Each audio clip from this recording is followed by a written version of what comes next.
Fala pessoas, seja bem-vindo, seja bem-vinda a mais uma aula da série Python Expert, nível básico ao avançado em Python.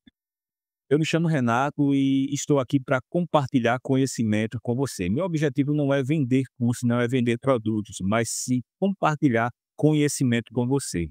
Na aula passada, nós iniciamos uma série sobre tipos de dados em Python e nós falamos sobre o tipo inteiro e o tipo string. Nessa aula, nós iremos dar continuidade aos demais tipos de dados que nós conseguimos trabalhar com o Python. Vamos para a aula.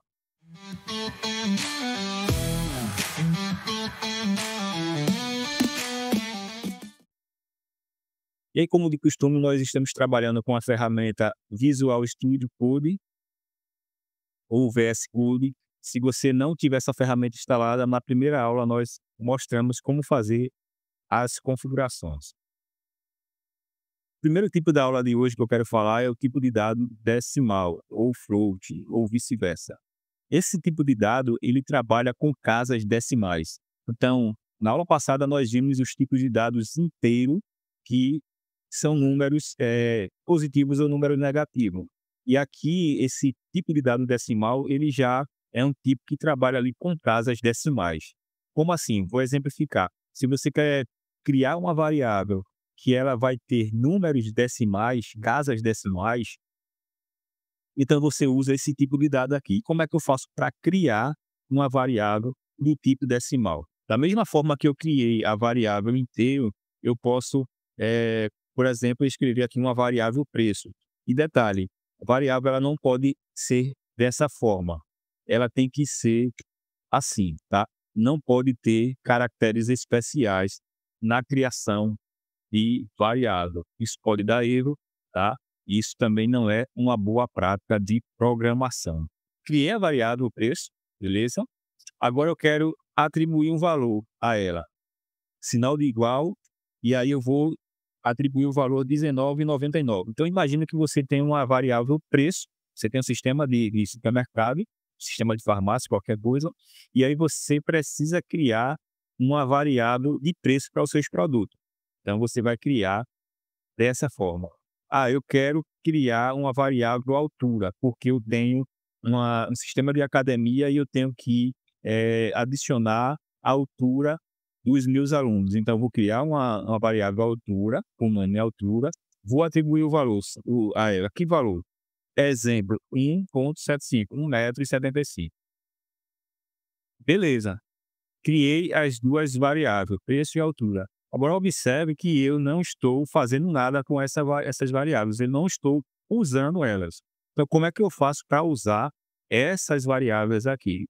Então, eu vou criar um exemplo básico, simples, de como eu poderia utilizar essas variáveis que nós criamos. Então, eu vou fazer o seguinte, eu vou imprimir o resultado delas. Então, imagina aqui, se eu executar no VS Code, esse código, se eu clicar aqui e executar, não vai me aparecer nada, não vai exibir nada no meu console aqui. Porque ele executou o código, mas não saiu nada. Por que não saiu nada? Porque eu preciso utilizar essa variável. Como é que eu faço para utilizar ela? Eu utilizo esse comando print. Dentro do comando print, eu abro e fecho parênteses e coloco ali a variável idade, tá? Fazer a mesma coisa para o tipo string. E aí eu vou adicionar aqui o valor, beleza? Adicionar a variável dentro do parênteses. Vou fazer a mesma coisa para preço. Print. E aí print, não, eu não estou criando essa palavra print aqui, tá, pessoal? Essa palavra print aqui, ela é uma palavra reservada da própria linguagem Python. Então, observe que quando eu começo a escrever aqui, a minha ferramenta aqui, o VS Code, ela já mostra a sugestão para eu autocompletar, o autocomplete, né? Então, com altura também, muito bom. E aí, vou minimizar, diminuir aqui o zoom para a gente ver todo o código, né?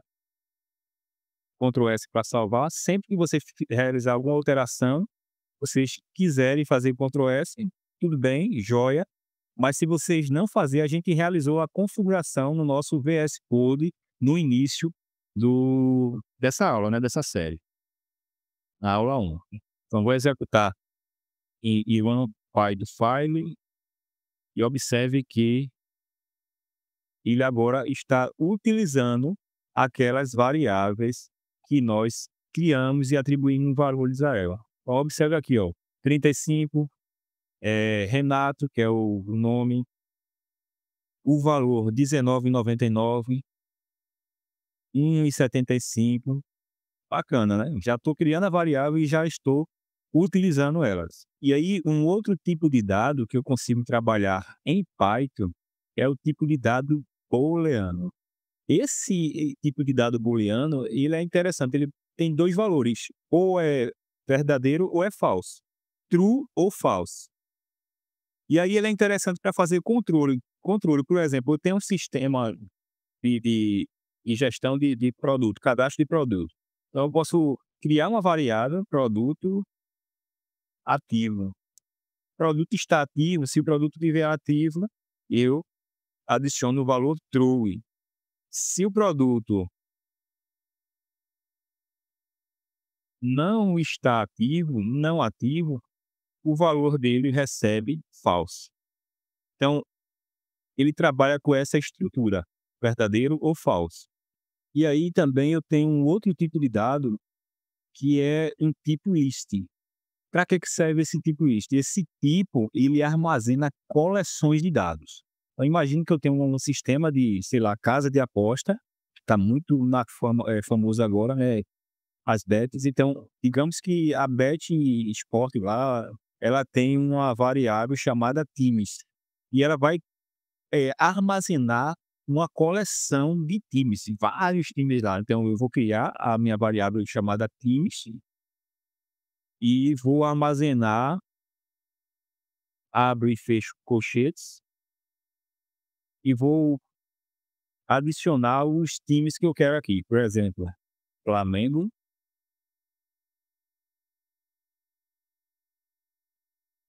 Palmeiras,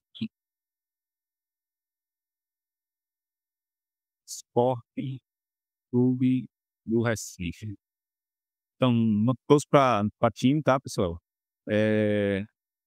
Mas aqui é só para a gente ter um entendimento aqui da coisa, como funciona. Então, eu consigo aqui trabalhar com lista, né? Com um conjunto de valores, beleza? E aí, para mim imprimir valor, mesma coisa. Int times. Aí eu executo. Bem, exibiu aqui os valores da minha variável, que está armazenado dentro da minha variável tipo list, beleza? Eu também tenho um tipo de dado em Python que são as tuplas, ou dupla, né? E aí, deixa eu pegar só uma colinha aqui, para a gente ganhar tempo.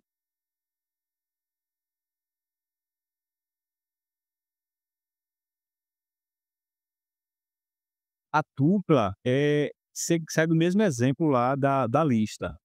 Trabalha com conjunto de dados, só que tem uma diferença. Depois que ela é criada, ela não pode ser alterada. Ela é imutável, beleza? Essa é a diferença da tupla para a lista. E também a forma que a gente vai adicionar aqui os valores é dentro de um parêntese. Aqui é dentro de um colchete, aqui é dentro de um parêntese, tá? Eu coloquei aspas duplas aqui, mas eu posso colocar, adicionar também aqui aspas simples, tá? Para ficar aqui organizado em código. Então, imagine que eu tenho dias da semana e esses valores eles têm que ser imutáveis. Como assim? Ele não pode ser alterado. Então, crio uma variável chamada dias da semana e adiciono aqui os valores. E aí o Python ele já vai identificar que isso aqui, por ele ser uma linguagem dinâmica, né? Ela é dinamicamente tipada, ela já vai reconhecer que isso aqui é uma tupla. Beleza, pessoal? E aí um outro tipo de dado que eu tenho aqui no Python é tipo de dado dicionário. E aí ele trabalha com chave e valor. Então, se eu quero criar uma determinada informação de forma mais estruturada, eu posso utilizar esse tipo de dado dicionário. Deixa eu pegar só um exemplo aqui no meu monitor principal. E aí eu quero utilizar o tipo idade, né? Eu quero criar uma variável idade de forma estruturada. Então, Ana tem 25 anos, Carlos 30 e Maria 22 anos. Então, se eu quero trabalhar com dados mais estruturados e trabalhar ali com chave e valor, eu posso utilizar o tipo de dado dicionário. E aí um outro tipo de dado que eu tenho em Python são os conjuntos set. Esses conjuntos, ele tem duas características. Ele não garante que as informações vai ser ordenada, mas ele garante que os valores que estão dentro não vai ser repetidos. Deixa eu adicionar um exemplo aqui para nós.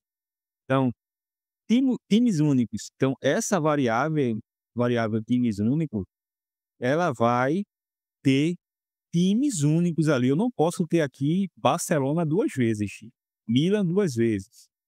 Não, essa informação aqui ela tem que ser única. Mas não quer dizer que também que vai ser na ordem, nessa sequência aqui. Então pode ser que seja de forma desordenada. Porém, a característica principal ali é que não vai ter valores repetidos, né? Você botar, beleza? E aí um outro conjunto que é interessante também são conjuntos imutáveis. Então, se nós queremos trabalhar com conjuntos que ele não pode ser alterado, podemos trabalhar com esse tipo aqui, beleza? Que é o Frozen Set. E a forma que a gente cria a nossa variável e atribui os valores são dessa forma.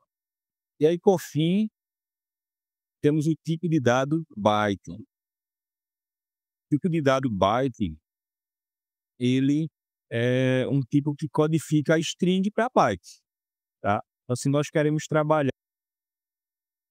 representações binárias, nós trabalhamos com o tipo byte.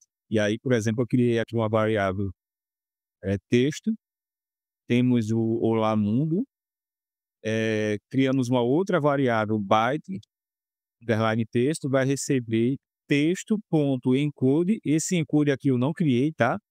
Só para ficar claro para você. É, é uma palavra reservada da própria linguagem. E aí eu passo o UTF-8 para dentro de aspas simples para codificar a string para um byte. Tá? E aí vou imprimir o valor e vai sair nesse formato aqui, meio maluco aqui, que é o formato mesmo. E a variável, ela vem para nós. Beleza, pessoas? E o último ponto que eu quero mostrar para vocês é a indentação do código, né? A sintaxe. Na língua portuguesa, nós temos que seguir exemplos. Que exemplos são esses? Para nós escrevermos alguma palavra que faz sentido, ela precisa ter ponto e vírgula, precisa ter ponto, espaço, parágrafo, respeitar as características da linguagem portuguesa. Com Python é a mesma coisa. Nós observe que o código ele está bem organizado aqui. Por que ele está bem organizado? Porque lá na primeira aula nós fizemos a configuração do PEP8 e fizemos aqui as adequações aqui necessárias no VS Code. E aí a gente consegue ter uma sintaxe limpa. Mas, por exemplo, se eu fizer isso aqui no nosso código, ele já vai reclamar. Por quê? Porque eu tenho um Pylense instalado, e ele já vai reclamar, porque isso aqui não é uma boa prática e pode gerar um erro. E tenha certeza, vai gerar um erro quando você for colocar esse código aqui em produção, tá? E aí ele reclama, ó, não está de acordo com a sintaxe, né? Então, se eu executar aqui no meu teclado Ctrl+S, automaticamente ele já vai indentar o código. "Ah, mas eu não tenho a extensão, Renato, lá na minha empresa não deixa", então qual que é o correto? Imagina que você vai fazer um if é algo que a gente vai aprender ainda, tá, idade é maior que 18, print, você é maior.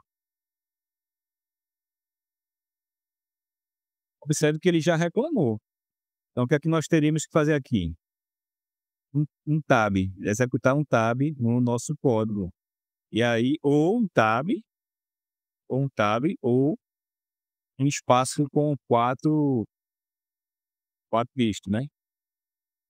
Ó, observe que quando eu executei Ctrl S, ele ainda fez uma correção ali. Então, essas regrinhas, elas são muito importantes. Então, se eu colocar aqui um else, se não,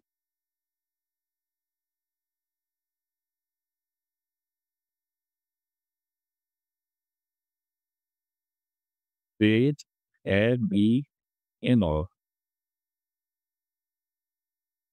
sendo que ele reclama.